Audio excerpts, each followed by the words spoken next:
یہاں ایسے بندر تھے جو ایک مداری کے اشارے پر ناچتے رہتے ہیں۔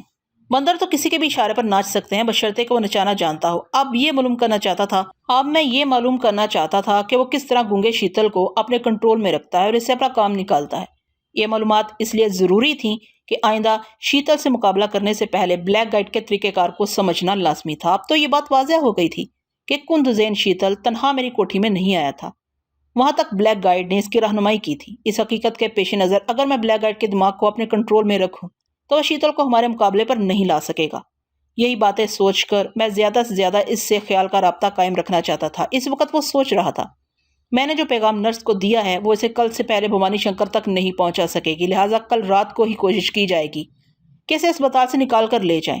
میں ابھی گھر پہنچ کر کل کے لیے ایک مکمل منصوبہ بناؤں گا۔ میں نے اسے خیال کا رابطہ تھوڑی دیر کے لیے ختم کر دیا۔ ڈائریکٹر جنرل اور شہباز خان خاموش بیٹھے تھے اور مجھے دیکھ رہے تھے۔ وہ اس انتظار میں تھے کہ میں نے نرس اور بلیک گائٹ کے متعلق تفصیل سے بہت کچھ بتاؤں گا۔ جب میں نے انہیں بتایا کہ نرس کے کوارٹر میں آنے والا شخص بلیک گائٹ ہے، ڈائریکٹر جنرل نے فوراً ہی کہا، اتنا اہم شخص ہماری نظروں میں ہے، ہمیں فوراً ہی اسے حراست میں لے لینا چاہیے۔ میں نے کہا، اب جب کہ وہ ہماری نظروں میں آ گیا ہے تو آئندہ ہم سے چھپ نہیں سکے گا، وہ جہاں بھی جائے گا میں سوچ کے ذریعے اس کی جائے پناہ معلوم کر لوں گا۔ میں چاہتا ہوں کہ آپ اسے ذرا ڈھیل دیں۔ ڈھیل دینے کی ضرورت ہی کیا ہے جناب؟ میں پہلے یہ معلوم کرنا چاہتا ہوں کہ پپو کو کہاں رکھا گیا ہے۔ اگر اس سے پہلے بلیک گائٹ کو گھیرا گیا تو وہ بچہ زندہ سلامت واپس نہیں ملے گا۔ ڈائریکٹر جنرل نے بظاہر میری بات پر اعتراض نہیں کیا، لیکن دل ہی دل میں کہنے لگا، یہ فرہاد ابھی نوجوان ہے، جذباتی ہے، اسے بچے سے زیادہ بچے کی ماں سے ہمدردی ہے۔ ویسے یہ حقیقت ہے کہ جوان عورت کے آنسو دیکھے نہیں جاتے، اس لیے ہر جوان مرد آگے بڑھ کر آنسو پوچھنے کے لیے تیار رہتا ہے۔ اب میں اس نوجوان کو کیسے سمجھاؤں کہ محض ایک بچے کی زندگی بچانے کے لیے دشمن ملک کے اتنے اہم شخص کو ڈھیل نہیں دینی چاہیے۔ یہ سوچتے وقت ڈائریکٹر جنرل کے ذہن سے یہ بات نکل گئی تھی کہ میں ہر انسان کے دماغ سے اس کے چھپے ہوئے خیالات چرا لیتا ہوں۔ میں نے انہیں مسکرا کر دیکھا تو انہیں فوراً ہی یاد آ گیا۔ وہ جھم کر کہنے لگے، تم بہت بڑے چور ہو، میں تو بھول ہی گیا تھا کہ تم خیالات چرا لیتے ہو۔ بہرحال تمہیں پتہ چل گیا ہے کہ میں ایک بچے کی خاطر بلیک گائٹ کو ڈھیل نہیں دینا چاہتا۔ تم خود سوچو کہ ہمارا وقت کتنا قیمتی ہے، ہمیں چھوٹی چھوٹی باتوں کے لیے وقت ضائع نہیں کرنا چاہیے۔ میں نے جواباً کہا، آپ اپنا وقت ضائع نہیں کرنا چاہتے اور میں آپ کے کسی قیمتی جاسوس کو ضائع نہیں کرنا چاہتا۔ آپ شاید بھول گئے ہیں کہ وہ سیاہ نقاب پوش جس کا نام شیتل ہے آپ کے آدمیوں کو بلیک گائٹ تک پہنچنے نہیں دے گا۔ اگر وہ مقابلے میں ناکام رہا تب بھی مرتے مرتے آپ کے 2-4 آدمیوں کا صفایا کر جائے گا۔ آپ چاہتے ہیں کہ ہمارا مقابلہ ہو اور ہمارے اچھے اور قابل لوگ مارے جائیں؟ انہوں نے کہا، کسی بھی مجرم کو گھیرتے وقت یہ یاد رکھنا چاہیے کہ مقابلہ ضرور ہوتا ہے، صرف تم اتنا بتاؤ کہ بلیک گائٹ کہاں جا رہا ہے اور کہاں پہنچ کر کیا کرتا ہے۔ اس کے بعد تم یہاں بیٹھے ہی بیٹھے دیکھو کہ شہباز خان اس پر کس طرح جال پھینک کر اس آخری اور اہم شخص کو گرفتار کر لے گا۔ شہباز خان بھی جوش میں آ گیا، اس نے ڈائریکٹر جنرل کی تائید کی، ہاں فرہاد، تم دیکھ ہی چکے ہو کہ کل میں نے کتنی کامیابی سے احمد شیخ اور ٹونی وغیرہ کی پناہگاہ پر چھاپا مارا تھا۔ وہ بلیک گائٹ بھی مجھ سے بچ کر نہیں جائے گا۔ رہ گیا وہ شیتل، تو میں اسے خوفزدہ نہیں ہوں۔ پھر یہ کہ میرے پاس ریوالور ہوگا۔ تمہارے ساتھ جو مقابلہ ہوا تھا اس سے یہ بات سامنے آتی ہے کہ وہ ریوالور کو دیکھتے ہی بھاگ جاتا ہے۔ اس کی بات ختم ہوتے ہی ڈائریکٹر جنرل نے کہا، ہمارے پاس کسی ہتھیار کی کمی نہیں ہے اور ہمارے سب سے بڑے ہتھیار تم ہو۔ تم یہاں سے بیٹھے ہی بیٹھے شہباز کی مدد کر سکتے ہو، اسے ہر خطرہ سے آگاہ بھی کر سکتے ہو۔ وہ دونوں یہ کے بعد دیگرے بولتے جا رہے تھے، مجھے ہر طرح سے قائل کرنے کی کوشش کر رہے تھے کہ فوراً ہی بلیک گائٹ کو گرفتار کر لینا دانش مندی ہے۔ میں نے مجبور ہو کر کہا، جناب میں آپ کے حکم سے انکار نہیں کر سکتا، آپ جو مناسب سمجھتے ہیں وہ کریں۔ میں بھی بلیک گائٹ کی سوچ پڑھ کر بتا دیتا ہوں کہ اس وقت وہ کہاں ہے۔ یہ کہہ کر میں خاموشی سے بلیک گائٹ کی سوچ پڑھنے لگا۔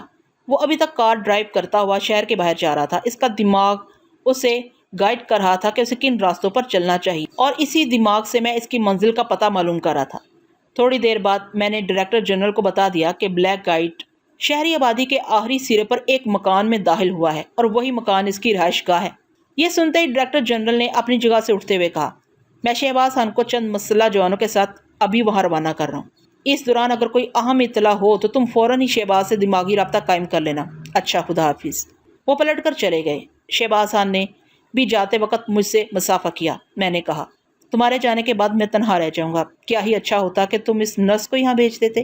وہ یہاں رہے گی تو میں جاگتا رہوں گا اور سوچ کے ذریعے تمہیں گائیڈ کرتا رہوں گا۔ اس نے معنی خیز انداز میں کہا، ایسا نہ ہو کہ یہاں بند کمرے میں تم دونوں ایک دوسرے کو گائیڈ کرتے رہو اور میں وہاں مشن پر تمہاری مدد کا محتاج بنا رہوں۔ ایسا نہیں ہوگا شہباز، وہاں تمہارا ٹکراؤ شیتل سے ہو سکتا ہے، میں تم سے غافل نہیں رہوں گا، تم خدا پر بھروسہ کر کے جاؤ۔ وہ چلا گیا۔ اس کے جاتے ہی میں پھر بلیک گائیڈ کے دماغ میں جھانکنے لگا۔ اس بار وہ زبان سے گونگا بن گیا تھا، ہوں ہاں ہاں کہتا ہوا ہاتھ کے اشاروں سے باتیں کر رہا تھا، لیکن اس کی سوچ گونگی نہیں ہو سکتی تھی۔ جو کچھ وہ اپنے سامنے گونگے شیتل کو اشاروں سے سمجھا رہا تھا، اس کی وضاحت اس کے سوچ کے ذریعے ہو رہی تھی۔ وہ گونگے سے کہہ رہا تھا، اس بچے کو لے کر کوٹھی میں واپس چلے جاؤ۔ کوٹھی کا نمبر یاد ہے نا؟ X30، یہ دیکھو میں لکھ کر بتا رہا ہوں، اسے ذہن نشین کر لو۔ X30، وہاں ایک ادھیڑ عمر کی عورت ہے، یہ بچہ اسے دے دینا۔ یہ کسی وقت یہاں روتا ہے تو مجھے ڈر لگتا ہے کہ کوئی راہگیر یا گشتی پولیس کی جماعت اس کی آواز سن کر یہاں آ جائے گی۔ یہاں صرف ہم دو مرد ہیں، کوئی عورت نہیں ہے، اور عورت کے بغیر یہ بچہ پولیس والوں کو بہت کچھ سوچنے پر مجبور کرے گا۔ وہاں کوٹھی نمبر X30 میں اس عورت کے ساتھ رہے گا تو کسی کو شبہ نہیں ہوگا۔ یہ بھی سو رہا ہے، راستے میں شور نہیں مچائے گا۔ اسے پچھلی نشست پر سلا کر لے جاؤ۔ اگر یہ بھاگ جائے اور تمہارے لیے مصیبت بن جائے تو فوراً ہی اس کا گلا دبا دینا۔ اب جاؤ یہاں سے اور اسے پہنچا کر فوراً واپس آؤ۔ یہ کہہ کر وہ گونگے کی باتیں سننے لگا اور اس کے اشاروں کو اپنے دماغ سے سمجھنے لگا۔ وہ بلیک گائیڈ سے پوچھ رہا تھا کہ اسے سیاہ نقاب پہن کر جانا چاہیے یا نہیں۔ بلیک گائیڈ نے بیزار ہو کر کہا، تمہارے دماغ میں بھوسا بھرا ہے، بھلا اس وقت نقاب کی کیا ضرورت ہے؟ تم کسی مشن پر تو جا نہیں رہے۔ میں بھی کس احمق کو سمجھا رہا ہوں، یہ تو مشن کے معنی بھی نہیں جانتا، یہ تو سدایا ہوا جانور ہے، جتنا سمجھاؤ اتنا ہی سمجھتا ہے اور جتنا سمجھتا ہے اتنا ہی کام کرتا ہے، اس سے زیادہ کچھ نہیں جانتا۔ ارے بابا، نقاب کی ضرورت نہیں ہے، تم ایک معزز شہری بن کر جاؤ، دیر نہ کرو۔ اس کی سوچ کے ذریعے کارٹ سٹارٹ ہونے کی آواز آئی، پھر وہ آواز دور ہوتی چلی گئی۔ بلیک گائیڈ مکان کے اندر جانے لگا۔ میں اسے چھیڑ کر اس کے متعلق مزید معلومات حاصل کرنا چاہتا تھا، لیکن اسی وقت نرس پپو کی تصویر لے کر کمرے میں آ گئی۔ اس نے آتے ہی کہا، میں فوراً ہی تصویر لے کر نہ آ سکی، وہ بدماش میرے کوارٹر میں آ کر بیٹھا ہوا تھا۔ اس کے جانے کے بعد یہاں آئی تو کمرے کے باہر پہرے داروں نے مجھے روک لیا۔ میں مایوس ہو کر واپس چلی گئی تھی۔ پھر ابھی مجھے یہ کہہ کر بلایا گیا ہے کہ آپ مجھ سے ملنا چاہتے ہیں۔ میں نے اس کے ہاتھ سے تصویر لے کر کہا، ہاں میں تمہارے بیٹے کی تصویر دیکھنا چاہتا تھا۔ میں پپو کی تصویر دیکھنے لگا۔ تصویر بتا رہی تھی کہ بلا شبہ بہت خوبصورت اور پیارا پیارا بچہ ہے، اپنی ماں کی تمام خوبصورتی لے کر اس دنیا میں آیا ہے۔ میں ماں کے سامنے اس کے بیٹی کی تعریفیں کرنے لگا۔ وہ فخر سے مسکرا رہی تھی اور مجھے بتا رہی تھی کہ وہ بدماش کل رات کے 1 بجے میرے بچے کو واپس لے آئے گا۔ میں تصویر پر اس طرح نظریں جمائے ہوئے تھا جیسے کسی عمل میں ڈوب رہا ہوں۔ وہ باتیں کرتے کرتے رک گئی، مجھے غور سے دیکھنے لگی۔ میں دراصل ڈائریکٹر جنرل سے خیال کا رابطہ قائم کر رہا تھا۔ اس وقت وہ ایک ڈاکٹر کے خاص کمرے میں تنہا بیٹھے ٹرانسمیٹر کے ذریعے شہباز سے گفتگو کر رہے تھے، اور شہباز چند مسلح جوانوں کے ساتھ ایک گاڑی میں بیٹھا بلیک گائیڈ کی قیامگاہ کی طرف جا رہا تھا۔ میں نے ڈائریکٹر جنرل کی سوچ میں کہا، جناب میں فرحاد ہوں اور سوچ کے ذریعے آپ سے مخاطب ہوں۔ وہ حیرانی سے سوچنے لگے، کیا واقعی میرے ذہن میں فرحاد بول رہا ہے؟ فرحاد، کیا سچ مچ تم مجھ سے مخاطب ہو؟ جی ہاں، پہلی بار آپ کی سوچ میں بول رہا ہوں، شاید آپ کو یقین نہیں آ رہا ہے۔ انہوں نے کہا، اچھا ٹھہرو، میں تمہارے کمرے میں آ کر اس بات کی تصدیق کرتا ہوں۔ وہ اپنی جگہ سے اٹھ کر میری طرف آنے لگے۔ میں بدستور پپو کی تصویر پر نظریں جمائے بیٹھا تھا۔ ڈائریکٹر جنرل سے رابطہ ٹوٹتے ہی میں نے سر اٹھا کر سوچ میں ڈوبی ہوئی نظروں سے نرس کو دیکھا۔ وہ میری نظروں کا مفہوم نہ سمجھ سکی۔ اس نے بےتابی سے پوچھا کہ کیا بات ہے، آپ کا علم کیا کہتا ہے؟ میرا بچہ خیریت سے تو ہے نا؟ کل رات تک مجھے مل جائے گا نا؟ نہیں، میں نے جواب دیا، کل رات بہت دور ہے، تمہارا بیٹا ابھی تمہیں مل جائے گا۔ وہ مارے خوشی کے میرے بستر پر بیٹھ گئی، میرا ہاتھ اپنے ہاتھوں میں لے کر بے اختیار اپنے سینے سے لگا لیا، پھر مسرت سے کانپتی ہوئی آواز میں بولی، ابھی مل جائے گا؟ کیا میرا لال مجھے ابھی مل جائے گا؟ کہاں ہے وہ؟ کیسے ملے گا؟ یہ کہتے ہی وہ اچانک رک کر بے یقینی سے سوچنے لگی، یہ کیسے ممکن ہے کہ وہ اس وقت اتنی رات کو مل جائے؟ یہ مریض مجھے بہلا رہا ہے، مجھ سے جھوٹ بول رہے ہیں۔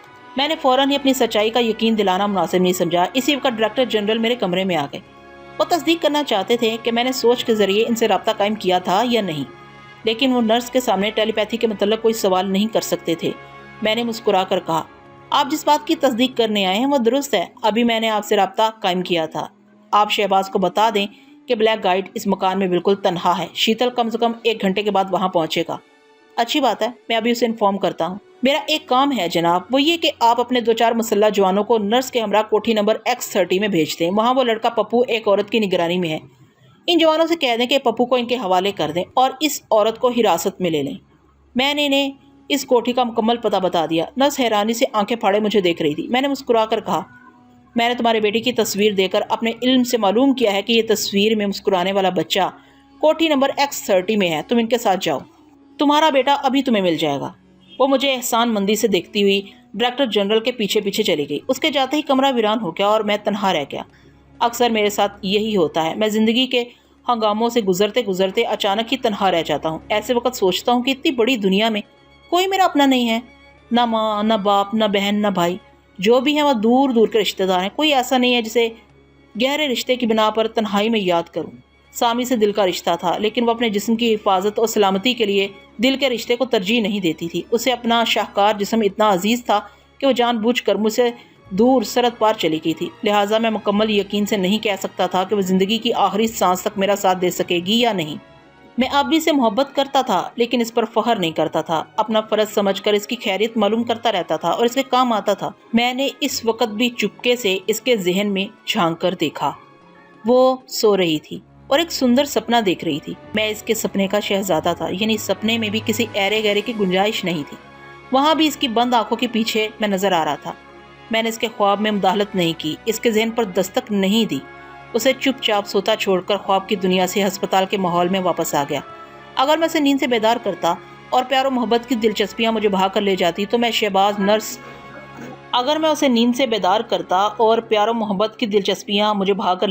میں شہباز نرس اور پپو کے متعلق تازہ ترین اطلاعات سے محروم رہ جاتا۔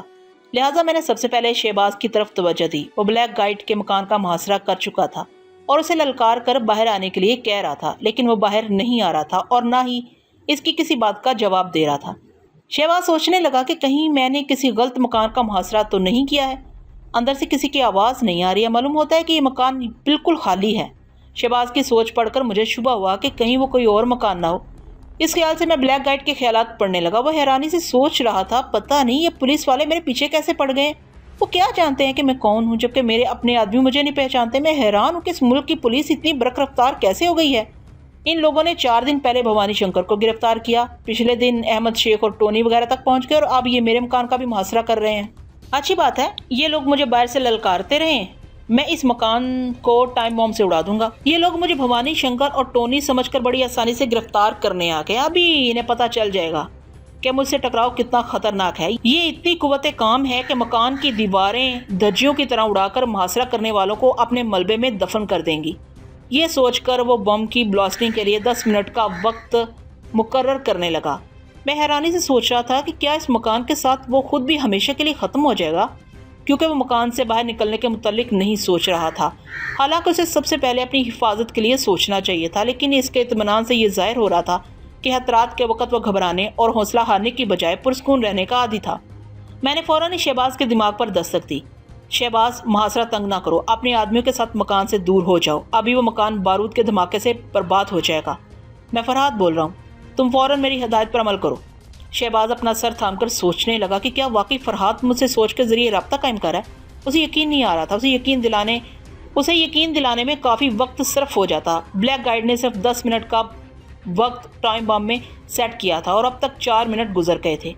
وہ ٹائم بم کو کمرے میں رکھنے کے بعد بڑی تیزی سے آتش دان کی طرف جا رہا تھا۔ تب اس کی سوچ سے پتہ چلا کہ آتش دان کے اندر سے ایک چور زینہ تہانے میں گیا ہے اور پھر تہانے سے ایک سرنگ بہت دور جا کر ایک جنگل میں جھاڑیوں کے درمیان ابھرتی ہے۔ اس کے خیالات پڑھ کر معلومات حاصل کرنے میں کئی منٹ ضائع ہو گئے۔ میں نے گھڑی میں وقت دیکھا، بم پھٹنے میں صرف 2 منٹ رہ گئے تھے۔ ادھر شہباز کو یقین نہیں آ رہا تھا کہ میں اس کی سوچ میں آ کر اسے ایک زبردست خطرے سے آگاہ کر رہا ہوں۔ میں نے سوچ کے ذریعے ڈائریکٹر جنرل کو مخاطب کیا اور ان سے کہا کہ وہ فوراً شہباز اور اپنے دوسرے آدمیوں کو مکان سے دور ہو جانے کا حکم دیں۔ 1 منٹ کے بعد اس مکان کے اندر زبردست دھماکہ ہونے والا ہے اور بلیک گائیڈ چور راستے سے فرار ہو گیا ہے۔ انہوں نے ٹرانسمیٹر کے ذریعے شہباز کو حکم دیا کہ وہ اپنے آدمی کے ساتھ فوراً ہی مکان سے بہت دور چلا جائے، ابھی آدھے منٹ میں دھماکہ ہونے والا ہے۔ یہ اطلاع فرحاد سے ملی ہے۔ جواب میں شہباز نے کہا، جناب فرحاد کی اطلاع غلط ہے، ابھی مکان کے اندر سے 2 آدمیوں کی باتیں کرنے کی آوازیں آ رہی ہیں۔ جب لوگ اندر موجود ہیں تو پھر دھماکہ کیسے ہو سکتا ہے؟ میں ابھی فائرنگ۔ وہ اپنی بات مکمل نہ کر سکا، اچانک ہی ایک زبردست دھماکہ ہوا۔ شہباز نے مجھ پر یقین نہیں کیا تھا اور باتوں میں وقت ضائع کیا تھا۔ یہ تو میں بھی نہیں جانتا تھا کہ مکان کے اندر سے 2 آدمیوں کی گفتگو کیسے سنائی دے رہی تھی جبکہ وہاں کوئی نہ تھا۔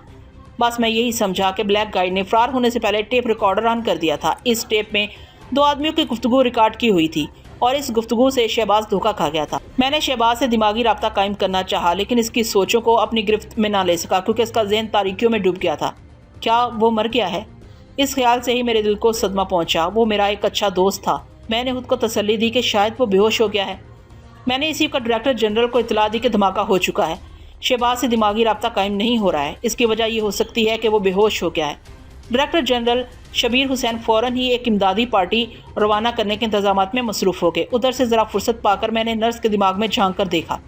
اس وقت وہ ایک جیپ کار کی اگلی سیٹ پر بیٹھی اپنے بچے کو سینے سے لگا کر پیار کر رہی تھی۔ اس کا مطلب یہی تھا کہ وہ کامیاب ہو کر واپس آ رہی ہے۔ مجھے اس بات کا اندیشہ تھا کہ شیتل ان کی راہ میں دیوار بن جائے گا، لیکن ایسی کوئی رکاوٹ پیش نہ آئی۔ میں نے مزید معلومات حاصل کرنے کے لیے نرس کے ذہن کو کریدنا شروع کر دیا۔ اب وہ بار بار میرے متعلق سوچ رہی تھی۔ وہ مریض نہیں ہے، کوئی فرشتہ ہے، غیب کی باتیں جانتا ہے۔ میں اس کا احسان زندگی بھر نہیں بھولوں گی۔ میں نے اس کی سوچ میں کہا، صرف احسان یاد رکھوں گی یا اس انسان کو بھی یاد رکھوں گی؟ میں انہیں بھی یاد رکھوں گی، یہ تو کبھی نہیں ہو سکتا کہ میں انہیں بھول جاؤں۔ میں نے پھر اس کی سوچ میں کہا، یہ تو درست ہے کہ میں بھول نہیں سکتی، لیکن انہیں کس انداز میں یاد رکھوں گی؟ کسی انداز میں یاد رکھنے سے پہلے وہ چشم تصور میں مجھے دیکھنے لگی۔ اس وقت میرے دونوں ہاتھوں کے چوڑے پنجے اور مضبوط انگلیاں اس کی نگاہوں میں تھی۔ سب سے پہلے میرے ان ہاتھوں کا خیال اس لیے آیا کہ اس نے ہاتھ کی لکیریں دکھانے کے لیے اپنا ہاتھ میرے ہاتھ میں دے دیا تھا، جبکہ بات اور تھی، وہ ممتا کے جوش میں تھی، یہ نہ سوچ سکی کہ اپنا ہاتھ ایک جوان مرد کے ہاتھوں میں دے رہی تھی۔ اب کی بات کچھ اور ہو گئی۔ وہ میرے مضبوط ہاتھوں کا تصور کرتے ہی شرما گئی اور شرماتی ہوئی سوچنے لگی، مجھے کیا ہو گیا تھا؟ مجھے یہ بھی یاد نہ رہا تھا کہ ہاتھ دکھاتے وقت میں ان کے بالکل قریب بیٹھ گئی تھی۔ وہ تو اس وقت ہوش آیا جب پولیس کے 2 آفیسر کمرے میں آ گئے تھے۔ نہ جانے ان لوگوں نے کیا سوچا ہوگا، یہی سوچا ہوگا کہ میں نے اپنا ہاتھ ان کے ہاتھ میں محبت سے دیا ہے۔ وہ محبت ہی کا انداز تھا۔ محبت کا انداز یاد آیا تو وہ تصور میں میرے چہرے اور شخصیت کا جائزہ لینے لگی۔ وہ میری شخصیت کے متعلق جتنا سوچ رہی تھی اتنا ہی مجھ سے متاثر ہوتی جا رہی تھی، اور یہ سوچ رہی تھی، میں اتنی بار ان کے قریب گئی لیکن اب سے پہلے ان سے متاثر کیوں نہ ہوئی؟ شاید اس لیے کہ اب تک میرے دل و دماغ پر پپو کی جدائی کا گہرا اثر تھا۔ مجھے اس کے سوا دنیا میں کوئی دوسرا نظر نہیں آتا تھا۔ میں دنیا کے تمام رشتوں اور محبتوں کو بھول گئی تھی۔ اب میرا بچہ میرے سینے سے لگا ہے۔